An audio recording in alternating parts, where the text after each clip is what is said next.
Hey everybody, this is Tracy here with another edition of A View from Tracy's Point. And we are here to talk about news that came out today in the case of, or in the death of Jonathan Price. He is the 31-year-old African-American man that was shot and killed by police officer Sean Lucas in a small town called Wolf, Texas. And so Wolf, Texas has a population of about 1,500 people. The vast majority are white. I think there's like 40% of the population are black people. And so Jonathan Price was well known in this town. He was well liked in this town. And so it didn't take long for the police to arrest the police officer in his shooting, and they were basically saying that there were other options. There was no reason for him to have pulled his gun and shot this man, and so they arrested him and charged him with murder, and he had a bond of $1 million. And so there's some speculation as to whether or not he has been released on bond. Like, some stories say that he's still in custody, other stories say that he posted bond and is out. And then we learned, I learned today that his lawyer, I had read some other articles about his attorney that I'm going to talk about in this video, but I didn't learn until today that the man who is representing him also represented Amber Geiger. And if you guys remember, Amber Geiger was the Dallas police officer who killed Botham Jean when she entered his apartment. She said by mistake, and thought he was an intruder, and she was found guilty of murder and is now serving a 10-year prison sentence. And I believe that her case is up for appeal, or she has filed for appeal. Not sure if the appeals court have heard her case. And so before we get started, I wanted to talk about a Facebook post that Jonathan Price made, and it had, made the rounds on social media. A lot of people were upset about it, particularly black people. And so they were like, they're not going to march for him. They're not going to protest for him. They're not going to stand up for him because of the comments that he made in this post. And I just saw things a little different, because I believe that if somebody is unjustly killed by the police, then we should be speaking out and being a voice for that person to ensure that the person that shot them and killed them, is arrested, serves time, that they're not allowed to remain a police officer and do this type of thing again. But people were in their feelings and saying that he didn't deserve the support of Black Lives Matter, but I say that his life matters also. So this was a post that was made on June 15th of this year. And in it, Jonathan Price says, with all the tension and animosity going on with race and the police, one time I'm on the same fence as Lil Wayne, with him saying a white cop saved his life and hasn't been too vocal based off experiences. And so he uses a lot of emojis in this post. I don't know what he's trying to say here. Like, he has a brain after experiences. I don't know if he's saying think about it or whatever, or that, it plays tricks on your mind. I'm not sure. So then he goes on to say, I was raised by the Malones and Woodruffs in my hometown for a large amount of my youth. They were my second family then, and still are in 2020, if I have to say anything. The amount of food fed to me, dollars they spent on me, outweighs any BS about race or color right now. I have family that's never done a damn thing for me or supported my business ventures, and they're my blood. And then he has the ear emoji, the crying face emoji, wiping tears, and then the mouth closed emoji.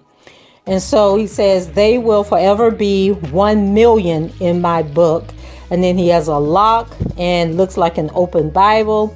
And they know who they are. They're to blame for my countryside and addiction to white women. And then he has a peach. And then he has the emoji where you have your hand over your face. And he says, not complaining one bit. And then the sarcastic smirk emoji. There were times I should have been detained for speeding, outstanding citations, outdated registration, dozing off at a red light before making it to my garage in downtown Dallas after a long night out. And then he has the champagne bottle and then the monkey see no evil emoji. I passed a sobriety test after leaving a bar in Wiley, Texas by 2 white cops and still let me drive to where I was headed. And by the way, they consider Wiley, Texas to be very racist. Then he has the thinking emoji and then the clouds. Or I've never gotten that type of energy from the popo. And then he does the shrug emoji and the police car. Not saying Black lives don't matter, but don't forget about your own or your experiences through growth waking up. And so, that was his truth. And, as people were just like coming for, this man who's no longer here and, focusing on that one line where he talks about preferring white women, I wrote on one of my social media pages that, we can't be losing focus on what's going on.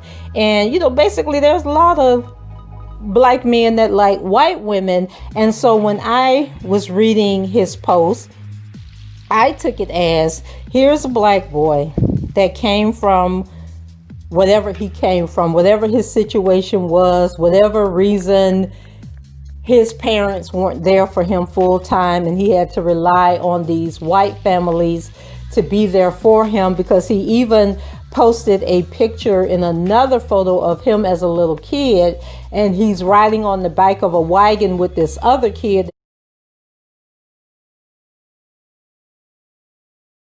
Then the white boy commented in the comments on that picture and was basically saying, oh, he remembers that. And then he posts a picture of them in current times, and he's showing how he was a little kid back then, but now he's bigger than Jonathan. And then the white families were actually commenting in that post. And then what I found interesting was that he didn't appear to be social media friends with any of his family members. He didn't have pictures of him and his family members. None of that was going on. They didn't comment. I scrolled through some of his posts. They weren't commenting on his pictures. But then once they made his Facebook a in remembrance Facebook page, and that's what they do once you pass away, then all of a sudden there were all of these friends. Well, they take away the friends, but then they leave certain people on the page, and then all these people that they put on the page were his family members, but they didn't have images at that time, and it looked like their Facebook pages were either just created, trying to make this connection. And when these Black men are killed, it becomes all about these attorneys, the Ben Crumps and the Lee Merritts. We get the GoFundMes that go up, and then they start parading the family around, like for us to have sympathy and donate to all these different pages. And so I thought that was interesting to talk about that, because we have to stay focused and we can't be picking and choosing what people we are going to support, because we have like the Jacob Blake, everybody's supporting him, even though the whole shooting, and I'm going to do a video actually giving you guys some more information on his shooting. So I'll save that information to when I do that video. But we'll support him when he had pending charges against him. And we go around talking about protect Black women, and his charges was for something that he allegedly did to a Black woman. But we want to push that to the back and support him. But then people don't want to support the Jonathan Price guy in getting justice because he wrote that he liked white women. So Sean Lucas is only 22 years old, and he had only been with the Wolf City Police Department for a little less than 6 months when the shooting took place, according to records from the Texas Commission on Law Enforcement. His prior law enforcement experience had been working as a jailer with the Hunt County Sheriff's Office for about 5 months. And remember, in the George Floyd case, we had these 2 rookie cops who had been on the job less time than this man had been on the job, and they were afraid to tell their, to stand up to the training officer and say, hey, you need to get your knee off this man's neck, and like, we need to turn him over and see if he's okay. They caved to the pressure of the training officer telling them that George Floyd was faking. And now they're facing charges in connection with his murder. Tuesday, Lucas retained attorney Robert Rogers, who defended Dallas police officer Amber Geiger against similar charges last year. In a statement on Saturday's shooting, Rogers said Officer Lucas only discharged his weapon in accordance with Texas law when he was confronted with an aggressive assailant who was attempting to take his taser. This is just, I can't wrap my brain around this, Lucas' stepfather told Dallas ABC affiliate WFAA Tuesday. He is a good kid. He's devastated. He's devastated for everybody involved. Based on the body cam footage, which has not been released to the public, the affidavit says that when Lucas arrived at the scene, Price greeted him and came, quote, very close to Officer Lucas, asking, "You doing good?" multiple times while extending his hand in a handshake gesture. Price apologized for broken glass on the ground and stated someone had tried to, quote, wrap me up. Lucas told investigators that he thought that Price was intoxicated and attempted to detain Price, but Price allegedly stated, "I can't be detained." The officer then tried to detain Price by grabbing his arm and using verbal commands, but was unsuccessful. He then produced his taser, according to the affidavit. Lucas warned Price to comply or he would use his taser, and when Price walked away, the officer fired the taser. While being tased, Price walked toward Lucas and tried to reach for the weapon, at which point the officer took out his service weapon and fired 4 times. Price died later that night at the hospital. And then the affidavit concluded that the officer did then and there intentionally and knowingly cause the death of Price by discharging a firearm. And then, of course, he was arrested and held on $1 million bond. And a statement released Monday by the Texas Rangers said that the preliminary investigation indicates that the action of Officer Lucas was not objectionably reasonable. Once again, there is no mention of a woman who was being beat up by a man. There is no mention of the person that he was allegedly having this altercation with, that he claims was trying to wrap him up, whatever that means.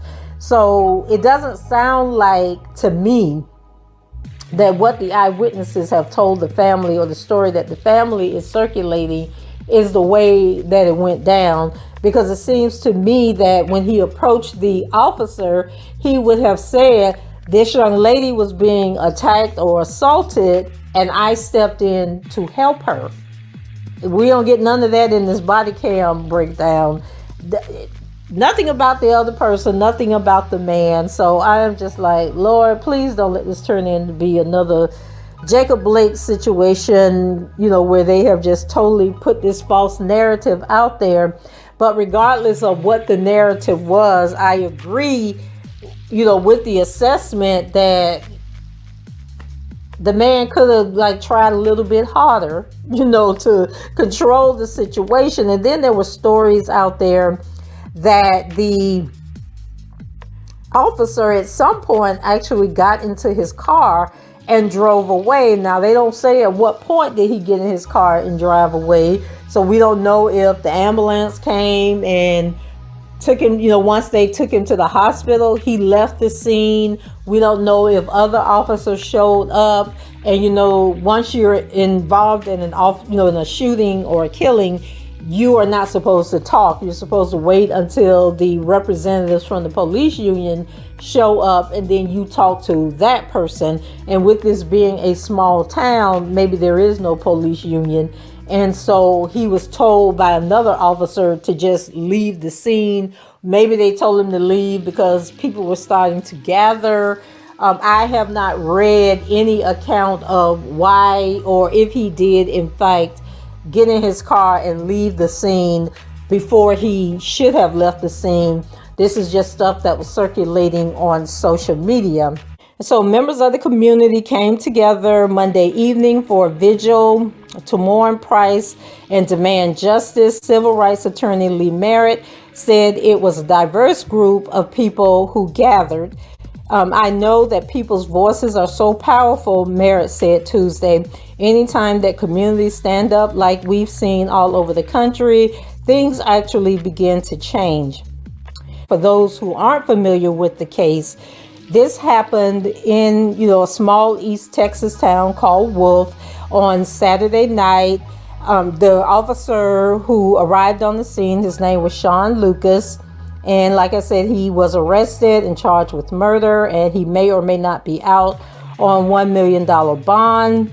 And so it says in the one article that I read, Jonathan Price was walking away from Wolf City police officer Sean Lucas on Saturday night when Lucas opened fire, killing Price, the Texas Rangers said in a statement released by the Texas Department of Public Safety. And what people are saying, the family, we get these narratives when these shootings happen. And, going back to Jacob Blake, we were told that Jacob Blake was he was a good Samaritan. He had stopped to break up a fight between two women. And so we waited and waited and waited for the two women to come forward and be like, we're sorry this man lost his life trying to protect us. But those two women never came forward because there were not two women fighting that he tried to intervene in. He was actually at his ex-girlfriend and the mother of his children.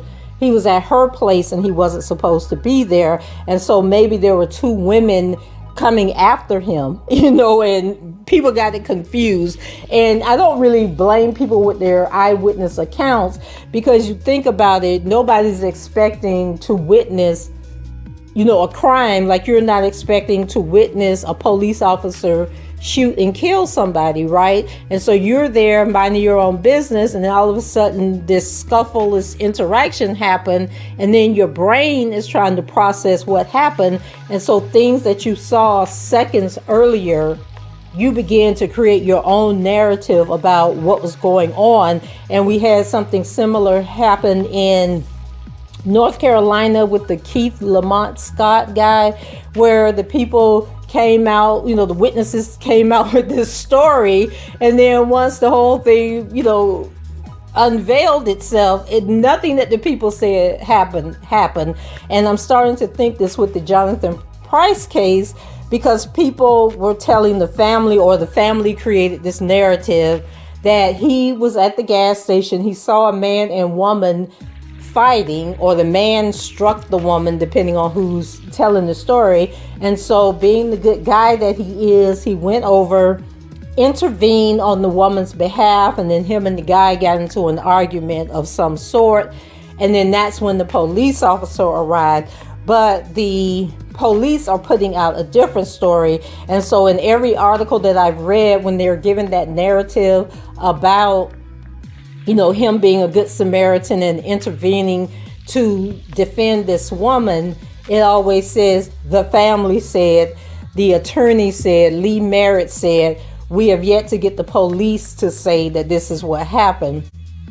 And so I'm not saying that wasn't the case. I'm just saying that if somebody lost their life intervening on my behalf and trying to help me, I'm going to be all over the news, telling what happened. And then we don't hear anything else about the man that he was fighting with, that allegedly was assaulting this woman.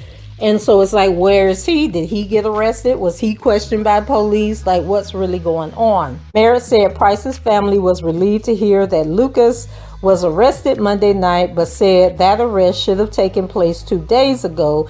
He said it was a relatively quick arrest for a killing by an officer. So you can't have it both ways. The incident happened late Saturday night. They arrested the man on Monday. So, I mean, granted, if it was you or I out there, they would have arrested us immediately if we were still on the scene. But I think, less than 48 hours in a cop killing is a good sign. And so he said he noted that sometimes the arrest of an officer can come quickly. And so he acknowledges that 48 hours was pretty decent time for a cop arrest. So following the shooting Saturday night in Wolf City, city officials only confirmed that an officer-involved shooting had occurred and the officer had been placed on administrative leave. And at that time, they weren't even saying the name of the person who had been shot or anything else. The statement from Texas Department of Public Safety, Lieutenant Lonnie Haschel, says at approximately 8:24 p.m. on October 3rd, 2020, Wolf City police officer Sean Lucas responded to a disturbance call at the 100 block of Santa Fe Street for a possible fight in progress. Officer Lucas made contact with a man, later identified as 31-year-old Jonathan Price, who was reportedly involved in the disturbance. Officer Lucas attempted to detain Price, who resisted in a non-threatening posture and began walking away. Officer Lucas deployed his taser, followed by discharging his service weapon, striking Price. EMS was notified and Price was transported to Hunt Regional Hospital, where he later died. The preliminary investigation indicates that the actions of Officer Lucas were not objectionably reasonable. The Texas Rangers have charged Officer Lucas with the offense of murder and booked him into the Hunt County Jail. This investigation is being conducted by the Texas Rangers with the cooperation of the Wolf City Police Department and the Hunt County District Attorney's Office. No additional information is available or being released at this time. In the interviews with Lee Merritt, he talks about the family, and then they interviewed, different news outlets interviewed some of his family members. And so one of his sisters, April Lewis, told ABC This Morning that he had a bright future. He was going to start up his own business, a fitness center, and it's just gone. I mean, it didn't have to end like that. And she says that he was going to start a fitness center, but according to his Facebook post, it seemed that the fitness center was already up and running. And so I'm not sure if he was at somebody else's fitness center and then he was going to branch off from that. But anyway, the sister, she was giving her take. Then we learned that he played football in 2008 for Hardin-Simmons University in Abilene, Texas. Hardin-Simmons football coach Jesse Burleson tweeted that the university lost one of our own in a terrible situation. Jonathan Price was an awesome young man during his time with Cowboy football. Price's mother, Marcella Lewis, said Tuesday that she was able to get some sleep when she heard that Lucas had been arrested. My son didn't deserve this, she said. He really didn't. He helped everybody in this community and had a big heart and spirit. I'm going to miss just seeing his smiling face. And then former Major League Baseball player, third baseman Will Middlebrooks, who grew up with Price, said on Facebook, I'm sick, I'm heartbroken, and I'm furious. Middlebrooks started an online fundraiser for Price's family that surpassed its $50,000 goal in less than 24 hours. And the last article that I read that mentioned the GoFundMe page, it was actually up to about $90,000, so I'm sure it has gone higher since then. And then his mom also said that she was born and raised in Wolf City and that everybody here is so sweet. She said the mayor and her husband were the first ones on her doorstep the next morning. But then Wolf City Mayor Sharon Scott declined to comment on the shooting on Tuesday via her office. And remember, it's only like 1,500 people in this town. In a statement, Hunt County District Attorney Noble Walker Jr. said his office has not yet received the case as the investigation by the Texas Rangers continues. His office would not comment on the facts of the case at that time. And he went on to say, our office will evaluate the case and present it to the Hunt County Grand Jury upon completion of the investigation. And so it is so confusing to me, but I guess it's common in most places where they can arrest somebody before a case even goes to the grand jury. So in this case, the Texas Rangers charged this guy with murder, but then it still goes to a grand jury after the investigation is complete.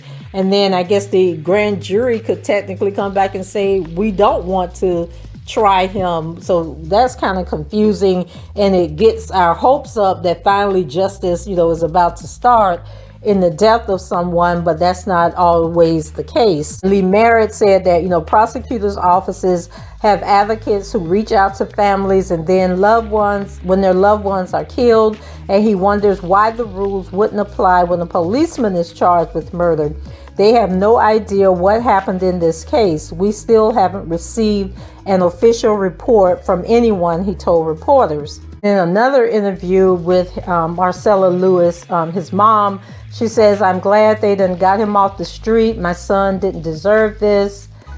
Says that he helped everybody in this community and had a big heart and spirit. Whatever he wants to strive for, he tried to get out there and do it. And then it says that she remembers Price as the son who realized all her hopes. The former college football player idolized Hall of Fame cornerback Deion Sanders and even wanted to change his name to Deion. He exercised by running her dog up and down the street, and he always took care of his mother and grandmother, even tickling his grandma to get laughs out of her. I'm going to miss just seeing his face. Pretty smile. I loved it. And, we have to admit that was a good looking brother. Okay. God bless his soul. Jonathan Price's funeral is scheduled for this Saturday. And his mother also said that he was a miracle baby and she wasn't even supposed to have him. And he came out to be everything she wanted him to be, a football player. He wanted to be a star, but not like this.